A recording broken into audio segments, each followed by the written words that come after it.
అందరికీ నమస్కారము. నేను ఈరోజు కొత్త కుండలు అయితే తెచ్చుకున్నాను. కుండలను ఎలా క్లీన్ చేసుకోవాలనేది అయితే చూద్దాము.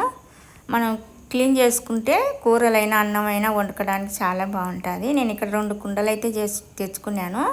చాలా బాగున్నాయి, మందంగా. మూతలు కూడా చాలా బాగున్నాయి. ఇలా ఉంటేనే మూతలు మనం అన్నం అనేది కొంచెం ఎక్కువైనా కూడా పైకి వచ్చిన మూతలు బాగుంటాయి. ఇలా ఉంటే ఇలా 2 కుండలు, ఒక 2 చిన్న కుండలు కూడా తెచ్చుకున్నాను. ఇప్పుడు మూతలు అయితే 2 కుండలకు చాలా బాగా వచ్చాయి. ఇప్పుడు కుండలు ఎలా క్లీన్ చేయాలనేది అయితే చూద్దాము. రోడ్డు పక్కన పెట్టి అమ్ముతారు కాబట్టి కొంచెం దుమ్ములాగా ఉన్నాయి. ఇవి ఒకసారి నీళ్ళతో కడిగి తర్వాత నానబెట్టుకున్నాము. ఇలా ఒకసారి నీళ్ళతో కడిగిన తర్వాత ఇలా అన్ని నీళ్ళతో కడిగేసాను, దుమ్ము ఉంది అని చెప్పేసి. ఇప్పుడు నీళ్ళలో అయితే నానబెట్టుకున్నాము. ఇంకా ఇలా పెద్ద దేక్షాకు నీళ్ళు తీసుకున్న తర్వాత ఇందులోకి పెట్టుకుంటున్నాను నేను. మీకు పెద్ద టప్ ఉంటే పెద్ద టప్పులు అన్నీ పడతాయి, అలా పెట్టేసుకోండి ఒక రాత్రి అంతా. నాకు ఇక్కడ పట్టక మూతలు ఒక్కటి సపరేట్గా నానబెట్టుకున్నాను.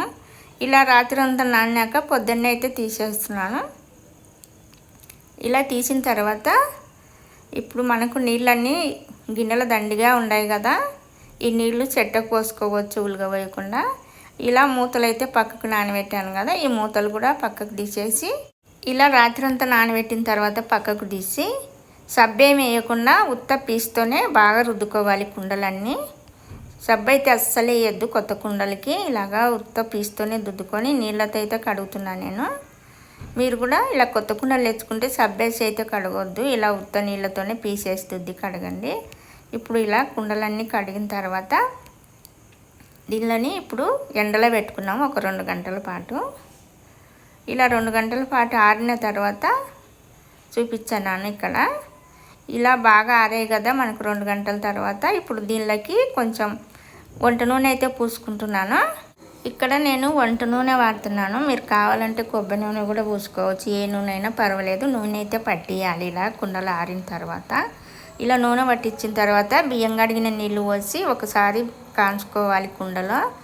కాంచి ఉలుగా పోసి మనం కుండ మళ్ళీ కడుక్కొని అన్నం అయితే చేసుకోవాలి. ఇలా బియ్యం కడిగిన నీళ్ళు కానీ ఉట్టి నీళ్ళు కానీ ఖచ్చితంగా కుండలో కాంచుకుంటే మనం వంట చేసుకోవడానికి రెడీ అవుతాయి. ఇక్కడ 1 గ్లాసు బియ్యం తీసుకొని నేను ముందే నానబెట్టి 1 గ్లాసు బియ్యానికి 2 గ్లాసులు నీళ్ళు పోసి అన్నం అయితే చేస్తున్నాను. ఇప్పుడు కుండలలో వంట చేసేటప్పుడు కొంచెం మంట అనేది చిన్నగా పెట్టుకోవాలి, మరీ పెద్దగా పెట్టుకోకుండా. ఇలా కుండలు అయితే తెచ్చుకునేప్పుడు నేను ఎలా క్లీన్ చేసానో అలా చేసుకోండి, చాలా రోజులు వస్తాయి, బాగుంటాయి కూడా అలా క్లీన్ చేసుకుంటే కుండలు. ఇక్కడ నేను 2 చిన్న కుండలు తెచ్చుకున్నాను కదా, ఒక కుండలు అయితే పెరుగు తోడేసి ఫ్రిడ్జ్లో పెట్టా. చాలా గట్టిగా ఎన్నలాగా వేరింది పెరుగు అయితే. ఇలా పొడి పొడిగా అయితే బాగా వచ్చింది అన్నం కుండలో. ఈరోజు మా ఇంట్లో మునగాకు కారం పొడి, అలాగే పప్పు, పెరుగు. కుండలో చేసిన అన్నం అయితే రెడీ. మనం అలా క్లీన్ చేసుకుంటే కుండల తర్వాత మనం బిర్యానీ కానీ పప్పు కానీ అలాగే అన్నం కానీ చికెన్ కానీ అట్లా ఏదైనా చేసుకోవచ్చు. ఈ వీడియో మీకు నచ్చినట్టయితే సపోర్ట్ చేయండి, లైక్ చేయండి, షేర్ చేయండి.